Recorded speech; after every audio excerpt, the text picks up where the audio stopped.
ಎಲ್ರಿಗೂ ನಮಸ್ಕಾರ. ನಮ್ಮ ಅಡುಗೆ ಚಾನೆಲ್ಗೆ ಸ್ವಾಗತ. ಇವತ್ತಿನ ವಿಶೇಷ 5 ರೀತಿಯ ಚಿತ್ರಾನ್ನದ ರೆಸಿಪಿಗಳು. ಮೊದಲನೇದು ಮಸಾಲೆ ಚಿತ್ರಾನ್ನ. ಮೊದಲನೇ ಸ್ಟೆಪ್ಪಲ್ಲಿ ಬಾಣಲೆ ಇಟ್ಕೊಂಡಿದ್ದೀನಿ. 2ರಿಂದ 3 ಚಮಚದಷ್ಟು 2ರಿಂದ 3 ಟೇಬಲ್ ಸ್ಪೂನ್ ಅಷ್ಟು ಎಣ್ಣೆ, ಸಾಸಿವೆ ಸಣ್ಣ ಚಮಚದಲ್ಲಿ 1 ಚಮಚದಷ್ಟು, ಸಾಸಿವೆ ಚಿಟಪಟ ಅಂದ ನಂತರ ಉದ್ದಿನಬೇಳೆ, ಕಡಲೆಬೇಳೆ 2 ದೊಡ್ಡ ಚಮಚದಲ್ಲಿ ತಲಾ 1 ಚಮಚದಷ್ಟು. ಉದ್ದಿನಬೇಳೆ ಕಡಲೆಬೇಳೆ ಕೆಂಪಾಗಲಿ. ಈಗ ಉದ್ದಿನಬೇಳೆ ಕಡಲೆಬೇಳೆ ಕೆಂಪಾಗಿದೆ.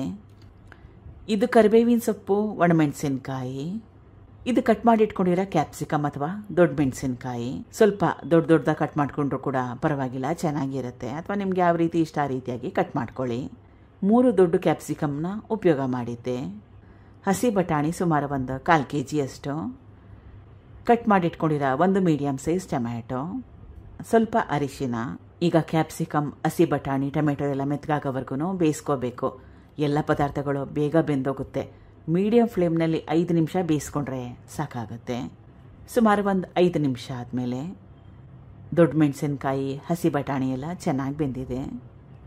ಇದು ಬ್ಯಾಡಗಿ ಅಚ್ಕಾರದ ಪುಡಿ 1 ಟೇಬಲ್ ಸ್ಪೂನ್ ಅಷ್ಟು. ಖಾರ ಏನು ಜಾಸ್ತಿ ಇರಲ್ಲ ಇದು. ಇದು ಮನೇಲಿ ಮಾಡಿ ಇಟ್ಕೊಂಡಿರೋ ವಾಂಗಿಬಾತ್ ಮಸಾಲ ಸುಮಾರು 1 ಟೇಬಲ್ ಸ್ಪೂನ್ ಅಷ್ಟು. ದೊಡ್ಡ ಚಮಚದಲ್ಲಿ 1 ಚಮಚದಷ್ಟು. ಮನೇಲಿ ಮಾಡಿರೋದಿಲ್ಲ ಅಂದರೆ ರೆಡಿಮೇಡ್ ವಾಂಗಿಬಾತ್ ಪುಡಿ ಆದ್ರೂ ಪರವಾಗಿಲ್ಲ, ಎಷ್ಟೊಂದು ಬ್ರ್ಯಾಂಡ್ ಹೊರಗಡೆ ಸಿಗುತ್ತೆ, ಅದನ್ನು ಕೂಡ ಉಪಯೋಗ ಮಾಡ್ಬೋದು. ಅಥವಾ ಗರಂ ಮಸಾಲ ಮನೇಲಿದ್ರೆ ಅದನ್ನು ಕೂಡ ಉಪಯೋಗ ಮಾಡ್ಬೋದು. ರುಚಿಗೆ ತಕ್ಕಷ್ಟು ಉಪ್ಪು, ಸುಮಾರು 3ರಿಂದ 4 ಟೇಬಲ್ ಸ್ಪೂನ್ ಅಷ್ಟು ನೀರು ಅಥವಾ ಸಣ್ಣ ಬಾಟ್ಲಲ್ಲಿ ಅರ್ಧ ಬಾಟ್ಲಷ್ಟು. ಈ ಪದಾರ್ಥಗಳನ್ನ ಹಾಕೊಂಡ್ಮೇಲೆ ಕಲಿಸ್ಕೊಂಡು ಚೆನ್ನಾಗಿ ಕುದಿಸ್ಕೋಬೇಕು. ತರಕಾರಿಯಲ್ಲಿ ಕೂಡ ಎಲ್ಲ ಮಸಾಲ, ಉಪ್ಪಿನಾಂಶ ಎಲ್ಲ ಹೊಂದ್ಕೋಬೇಕು. ಸುಮಾರು 2ರಿಂದ 3 ನಿಮಿಷ ಆದಮೇಲೆ ಸ್ವಲ್ಪ ಗಟ್ಟಿ ಬಂದಿದೆ, ಎಣ್ಣೆ ಕೂಡ ಬಿಟ್ಟಿದೆ. ಮೊದಲೇ ಮಾಡಿಟ್ಕೊಂಡಿರೋ ಅನ್ನ.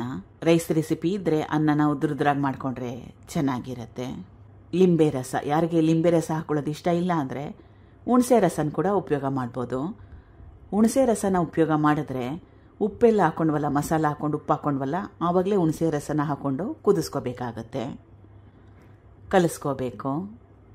ಅನ್ನ ಹಾಕೊಂಡ್ಮೇಲೆ ಕಲಿಸ್ಕೊಂಡು ಸುಮಾರು 1-2 ನಿಮಿಷ ಬಿಸಿ ಮಾಡ್ಕೋಬೇಕು, ಗ್ಯಾಸ್ ಸ್ಟವ್ನ ಲೋ ಫ್ಲೇಮ್ನಲ್ಲಿ ಇಟ್ಕೊಂಡು. ಈಗ ರುಚಿಕರವಾಗಿರೋ ಅಂಥ ರೈಸ್ ರೆಸಿಪಿ ರೆಡಿಯಾಗಿದೆ. ಜಾಸ್ತಿ ಮಸಾಲ ಇಲ್ಲ, ಈರುಳ್ಳಿ ಬೆಳ್ಳುಳ್ಳಿ ಇಲ್ಲ, ಏನೂ ಇಲ್ಲ, ಆದರೂ ಕೂಡ ಸಖತ್ ಟೇಸ್ಟಿಯಾಗಿರುತ್ತೆ. ಟ್ರೈ ಮಾಡಿ ನೋಡಿ. 2ನೇ ರೆಸಿಪಿ ಕೇವಲ 2 ನಿಮಿಷದಲ್ಲಿ ಸಿಂಪಲಾಗಿ ಮಾಡೋ ಚಿತ್ರಾನ್ನದ ರೆಸಿಪಿ. ಮೊದಲನೇ ಸ್ಟೆಪ್ಪಲ್ಲಿ ದೊಡ್ಡದಾಗಿರೋದು ಬಾಣಲೆ ಇಟ್ಕೊಂಡಿದ್ದೀನಿ. 2ರಿಂದ 3 ಚಮಚದಷ್ಟು ಎಣ್ಣೆ, ಸಾಸಿವೆ ಸಣ್ಣ ಚಮಚದಲ್ಲಿ 1 ಚಮಚದಷ್ಟು. ಹೇಳ್ತಾ ಇರೋ ಕ್ವಾಂಟಿಟಿ 1 ಗ್ಲಾಸ್ ಅಕ್ಕಿ ಅಂದರೆ ಸುಮಾರು 1/4 kg ಅಕ್ಕಿಯಲ್ಲಿ ಮಾಡ್ಕೊಂಡಿರೋ ಅನ್ನಕ್ಕೋಸ್ಕರ. ಇಬ್ಬರಿಗೆ 1 ಹೊತ್ತಿಗೆ ಸಾಕಾಗುತ್ತೆ ಈ ಅಳತೆಯಲ್ಲಿ ಮಾಡಿಕೊಂಡ್ರೆ. ಸಾಸಿವೆ ಚಿಟಪಟ ಅಂದ ನಂತರ ಉದ್ದಿನಬೇಳೆ, ಕಡಲೆಬೇಳೆ 2 ಸಣ್ಣ ಚಮಚದಲ್ಲಿ 1 ಚಮಚದಷ್ಟು. ಕಡಲೆ ಬೀಜ, ಇದ್ರ ಕ್ವಾಂಟಿಟಿ ಸ್ವಲ್ಪ ಜಾಸ್ತಿ, ದೊಡ್ಡ ಚಮಚದಲ್ಲಿ 2 ಚಮಚದಷ್ಟು. ಉದ್ದಿನಬೇಳೆ, ಕಡಲೆಬೇಳೆ, ಕಡಲೆ ಬೀಜ ಕೆಂಪಾಗಬೇಕು. ನಿಮ್ಗಿಷ್ಟ ಇದ್ರೆ ಇದಕ್ಕೆ ಗೋಡಂಬಿನ ಕೂಡ ಸೇರಿಸ್ಕೋಬೋದು. ಸ್ವಲ್ಪ ಅರಿಶಿನ. ಈಗ ಉದ್ದಿನಬೇಳೆ, ಕಡಲೆಬೇಳೆ, ಕಡಲೆ ಬೀಜ ಎಲ್ಲ ಕೆಂಪಾಗಿದೆ. ತುಂಬಾ ಜಾಸ್ತಿ ಕಪ್ಪಾಗಿ ಮಾಡ್ಕೊಳಕ್ಕೆ ಹೋಗ್ಬೇಡಿ, ಚೆನ್ನಾಗಿರಲ್ಲ. ಇದು ಕರಿಬೇವಿನ ಸೊಪ್ಪು ಮತ್ತು ಹಸಿರು ಮೆಣಸಿನಕಾಯಿ. ಸುಮಾರು 20 ಅಷ್ಟು ಕರಿಬೇವಿನ ಎಲೆ, 2ರಿಂದ 3 ಅಷ್ಟು ಚೆನ್ನಾಗಿ ಖಾರ ಇರೋ ಹಸಿರು ಮೆಣಸಿನಕಾಯಿ. ಹಸಿರು ಮೆಣಸಿನಕಾಯಿ, ಕರಿಬೇವಿನ ಸೊಪ್ಪನ್ನ ಸುಮಾರು 20ರಿಂದ 30 ಸೆಕೆಂಡ್ ಅಷ್ಟು ಬಿಸಿ ಮಾಡಿಕೊಂಡ್ರೆ ಸಾಕಾಗುತ್ತೆ. ಇದು ಮಾಡಿಟ್ಕೊಂಡಿರೋ ಅನ್ನ, ಮೊದಲೇ ಮಾಡಿಟ್ಕೊಂಡಿರೋದು. ರೈಸ್ ರೆಸಿಪಿ ಇದ್ದರೆ ಅನ್ನನ ಉದ್ರಾಗಿ ಮಾಡಿಕೊಂಡ್ರೆ ಚೆನ್ನಾಗಿರುತ್ತೆ. ಯಾವ ಅಕ್ಕಿ ಮನೇಲಿದೆ ಅದನ್ನೇ ಉಪಯೋಗ ಮಾಡಿ. ಸಣ್ಣ ಅಕ್ಕಿ, ದಪ್ಪ ಅಕ್ಕಿ, ರೇಷನ್ ಅಕ್ಕಿ, ನಿಮ್ಗೆ ಯಾವ್ದು ಅನುಕೂಲ ಇರುತ್ತಲ್ಲ ಅದೇ ಅಕ್ಕಿನ ಉಪಯೋಗ ಮಾಡಿ. ರುಚಿಗೆ ತಕ್ಕಷ್ಟು ಉಪ್ಪು, ಕೊತ್ತಂಬರಿ ಸೊಪ್ಪು ಸಣ್ಣದಾಗಿ ಕಟ್ ಮಾಡಿ ಇಟ್ಕೊಂಡಿರೋದು. ಇದು ಲಿಂಬೆ ರಸ. ಸ್ವಲ್ಪ ಲಿಂಬೆ ರಸನ ಮುಂದೆ ಅಂದರೆ ಸ್ವಲ್ಪ ಜಾಸ್ತಿ ಹಾಕೊಂಡ್ರೆ ಚೆನ್ನಾಗಿರುತ್ತೆ, ಹುಳಿಯಾಗಿ. ಸುಮಾರು 3 ಹೋಳಷ್ಟು ಲಿಂಬೆಹಣ್ಣು ಉಪಯೋಗ ಮಾಡ್ತಾ ಇದ್ದೀನಿ. 1.5 ಲಿಂಬೆಹಣ್ಣಷ್ಟು. ಕಲಿಸ್ಕೋಬೇಕು ಗ್ಯಾಸ್ ಸ್ಟವ್ನ ಲೋ ಫ್ಲೇಮ್ನಲ್ಲಿ ಇಟ್ಕೊಂಡು. ಎಲ್ಲ ಆದಮೇಲೆ ಕೊನೆಯಲ್ಲಿ ಹಸಿ ತೆಂಗಿನ ತುರಿ, ಇದ್ರ ಕ್ವಾಂಟಿಟಿನ ಸ್ವಲ್ಪ ಜಾಸ್ತಿ ಹಾಕೊಳ್ಳಿ, ಚೆನ್ನಾಗಿರುತ್ತೆ. ಇದನ್ನ ನಿಮ್ಗೆ ಯಾವಾಗ ಇಷ್ಟ ಆವಾಗ ಮಾಡ್ಕೊಂಡು ತಿನ್ಬೋದು. ಬೆಳಿಗ್ಗೆ ತಿಂಡಿ, ಲಂಚ್ ಬಾಕ್ಸ್, ಟಿಫನ್ ಬಾಕ್ಸ್, ರಾತ್ರಿ ಊಟಕ್ಕೆ ಸಿಂಪಲ್ ಆಗಿ ತಿನ್ನಂಗಿದ್ರೆ ಮಾಡ್ಕೋಬಹುದು. ಅಥವಾ ಹೋಳಿಗೆ ಊಟದ ಜೊತೆ ಕೂಡ ಮಾಡ್ಕೊಬೋದು, ದೇವರ ನೈವೇದ್ಯಕ್ಕೋಸ್ಕರ ಕೂಡ ಮಾಡ್ಕೊಬೋದು. 5 ನಿಮಿಷ ಅಂದರೆ 5 ನಿಮಿಷ ಯಾಕೆ, 2 ನಿಮಿಷದಲ್ಲಿ ಮಾಡ್ಕೋಬೋದು. ಅನ್ನ ರೆಡಿ ಇದ್ರೆ ಟ್ರೈ ಮಾಡಿ ನೋಡಿ. 3ನೇ ರೆಸಿಪಿ ಇನ್ನೊಂದು ರೀತಿಯ ಚಿತ್ರಾನ್ನ. ಇಟ್ಕೊಂಡಿದ್ದೀನಿ. 2-3 ಚಮಚದಷ್ಟು ಎಣ್ಣೆ. ನಾನು ಉಪಯೋಗ ಮಾಡಿರೋದು ಸೂರ್ಯಕಾಂತಿ ಎಣ್ಣೆ, ಸನ್ಫ್ಲವರ್ ಆಯಿಲ್. ಇದು ಕಡಲೆ ಬೀಜ, ಸಣ್ಣ ಬಟ್ಲಲ್ಲಿ ಅರ್ಧ ಬಟ್ಲಷ್ಟು ಅಥವಾ ಸುಮಾರು 3-4 ಟೇಬಲ್ ಸ್ಪೂನ್ ಅಷ್ಟು. ಕಡಲೆ ಬೀಜನ ಕೆಂಪಾಗಿ ಕ್ರಿಸ್ಪಿ ಆಗಬೇಕು, ಗರ್ಗರಿ ಅಂತ ಆಗಬೇಕು, ಅಲ್ಲಿವರೆಗೂ ಎಣ್ಣೆಯಲ್ಲಿ ಹುರ್ಕೋಬೇಕು. ಬೇಗ ಆಗೋಗುತ್ತೆ, ಸುಮಾರು 3-4 ನಿಮಿಷದಲ್ಲೇ ಆಗೋಗುತ್ತೆ. ಹೈ ಫ್ಲೇಮ್ ಬೇಡ, ಲೋ ಫ್ಲೇಮ್ಗಿಂತಲೂ ಸ್ವಲ್ಪ ಜಾಸ್ತಿ ಇಟ್ಕೊಂಡ್ರೆ ಒಳ್ಳೆಯದು. ಈಗ ಕಡಲೆ ಬೀಜನ ಹುರಿದಿದ್ದಾಗಿದೆ. ಕರಿಬೇವಿನ ಸೊಪ್ಪನ್ನ ಸೇರಿಸ್ಕೊತಾ ಇದ್ದೀನಿ, ಸುಮಾರು 20-25 ಎಲೆಯಷ್ಟು. ಕರಿಬೇವಿನ ಸೊಪ್ಪಿನ ಕ್ವಾಂಟಿಟಿ ಜಾಸ್ತಿ ಹಾಕ್ಕೊಳ್ಳಿ, ಫ್ಲೇವರು ಚೆನ್ನಾಗಿರುತ್ತೆ, ಆರೋಗ್ಯ ಕೂಡ ಒಳ್ಳೆಯದು. ಕರಿಬೇವಿನ ಸೊಪ್ಪನ್ನ ಹಾಕೊಂಡ್ಮೇಲೆ 20 ಸೆಕೆಂಡ್ ಅಷ್ಟು ಬಿಸಿ ಮಾಡಿಕೊಂಡ್ರೆ ಸಾಕಾಗುತ್ತೆ. 20 ಸೆಕೆಂಡ್ ಆದಮೇಲೆ ಹುರ್ಕೊಂಡಿರೋ ಕಡಲೆ ಬೀಜ, ಕರಿಬೇವಿನ ಸೊಪ್ಪನ್ನ ಬೇರೆ ಬಟ್ಲಲ್ಲಿ ತೆಗೆದಿಡ್ತಾ ಇದ್ದೀನಿ. ಈಗ ಬಾಣಲೆಯಲ್ಲಿ ಉಳಿದಿತ್ತಲ್ಲ ಎಣ್ಣೆ, ಅದಕ್ಕೇ ಸಾಸಿವೆನ ಸೇರಿಸ್ಕೊತಾ ಇದ್ದೀನಿ, ಸಣ್ಣ ಚಮಚದಲ್ಲಿ 1 ಚಮಚದಷ್ಟು. ಉದ್ದಿನಬೇಳೆ, ಕಡಲೆಬೇಳೆ ಎರಡೂ ಸಣ್ಣ ಚಮಚದಲ್ಲಿ ತಲಾ 1 ಚಮಚದಷ್ಟು. ಕಡಲೆಬೇಳೆ, ಉದ್ದಿನಬೇಳೆ ಕೆಂಪಾಗಲಿ. ಈಗ ಕಡಲೆಬೇಳೆ, ಉದ್ದಿನಬೇಳೆ ಕೆಂಪಾಗಿದೆ. ಕಟ್ ಮಾಡಿ ಇಟ್ಕೊಂಡಿರೋ ಈರುಳ್ಳಿ, 2 ದೊಡ್ಡ ಈರುಳ್ಳಿನ ಉಪಯೋಗ ಮಾಡಿದ್ದೀನಿ. ಉದ್ದುದ್ವಾಗಿ ಕಟ್ ಮಾಡಿಕೊಂಡ್ರೆ ಚೆನ್ನಾಗಿರುತ್ತೆ, ನೋಡ್ಲಿಕ್ಕೆ ಕೂಡ ಚೆನ್ನಾಗಿರುತ್ತೆ. ಹಸಿರು ಮೆಣಸಿನಕಾಯಿ 3-4 ಅಷ್ಟು. ಖಾರನ ನಿಮ್ಮ ಇಷ್ಟದ ಪ್ರಕಾರ ಕೂಡ ಸೇರಿಸ್ಕೋಬೋದು. ಮುರಿದಿಟ್ಕೊಂಡಿರೋ ಒಣಮೆಣಸಿನ್ಕಾಯಿ 1, ಫ್ಲೇವರ್ಗೋಸ್ಕರ ನೋಡ್ಲಿಕ್ಕೆ ಕೂಡ ಚೆನ್ನಾಗಿರುತ್ತೆ. ಈ ಪದಾರ್ಥಗಳನ್ನ ಹಾಕೊಂಡ್ಮೇಲೆ ಚೆನ್ನಾಗಿ ಕಲಿಸ್ಕೊಂಡು ಈರುಳ್ಳಿಲಿರೋ ಹಸಿ ವಾಸನೆ ಹೋಗಿ ಸ್ವಲ್ಪ ಬಣ್ಣ ಚೇಂಜ್ ಆಗೋವರೆಗೂ ಬೇಯಿಸ್ಕೋಬೇಕಾಗತ್ತೆ. ಈರುಳ್ಳಿನ ತೀರಾನೇ ಜಾಸ್ತಿ ಕೆಂಪಾಗಿ ಅಥವಾ ಕಪ್ಪಾಗೋವರೆಗೂ ಬೇಯಿಸ್ಕೊಳ್ಳೋ ಅವಶ್ಯಕತೆ ಏನಿಲ್ಲ. ಹಸಿ ವಾಸನೆ ಹೋಗಿ ಸ್ವಲ್ಪ ಬಣ್ಣ ಚೇಂಜ್ ಆದರೆ ಸಾಕು. ಅರಿಶಿನ ಸ್ವಲ್ಪ, ಸುಮಾರು 3-4 ನಿಮಿಷ ಆದಮೇಲೆ ಈರುಳ್ಳಿಲಿರೋ ಹಸಿ ವಾಸನೆ ಹೋಗಿದೆ, ಸ್ವಲ್ಪ ಬಣ್ಣ ಚೇಂಜ್ ಆಗಿದೆ. ಇಷ್ಟರ ಮಟ್ಟಿಗೆ ಬೇಯಿಸ್ಕೊಂಡ್ರೆ ಸಾಕಾಗತ್ತೆ. ಗ್ಯಾಸ್ ಸ್ಟವ್ನ ಆಫ್ ಮಾಡ್ಕೋಬೇಕು.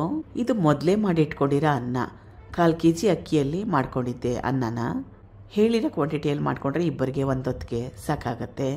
ರೈಸ್ ರೆಸಿಪಿ ಇದ್ದರೆ ಅನ್ನನ ಉದುರಾಗಿ ಬಿಡಿಯಾಗಿ ಮಾಡಿಕೊಂಡ್ರೆ ಚೆನ್ನಾಗಿರುತ್ತೆ.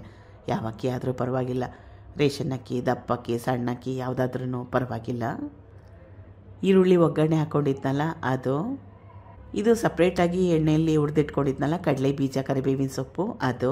ಕಡಲೆ ಬೀಜನ ಎಣ್ಣೆಯಲ್ಲಿ ಸಪ್ರೇಟಾಗಿ ಹುರ್ಕೊಳ್ಳೋದ್ರಿಂದ ಕಡಲೆ ಬೀಜ ಕ್ರಿಸ್ಪಿ ಆಗಿರುತ್ತೆ, ಗರಿಗರಿ ಆಗಿರುತ್ತೆ. ಅದಕ್ಕೋಸ್ಕರವಾಗಿ ಸಪ್ರೇಟಾಗಿ ಇದನ್ನ ಎಣ್ಣೆಯಲ್ಲಿ ಹುರಿದಿದ್ದು. ಸಣ್ಣದಾಗಿ ಕಟ್ ಮಾಡಿ ಇಟ್ಕೊಂಡಿರೋ ಕೊತ್ತಂಬರಿ ಸೊಪ್ಪು, ಲಿಂಬೆ ರಸ, 1 ದೊಡ್ಡ ಲಿಂಬೆ ಹಣ್ಣು ಉಪಯೋಗ ಮಾಡ್ತಾ ಇದ್ದೀನಿ. ಚಿತ್ರಾನ್ನದಲ್ಲಿ ಸ್ವಲ್ಪ ಲಿಂಬೆಹಣ್ಣು ಕ್ವಾಂಟಿಟಿ ಜಾಸ್ತಿ ಹಾಕೊಂಡ್ರೆ ಹುಳಿ ಆಗಿದ್ರೆ ಚೆನ್ನಾಗಿರುತ್ತೆ. ರುಚಿಗೆ ತಕ್ಕಷ್ಟು ಉಪ್ಪು ಕಲಿಸ್ಕೋಬೇಕು.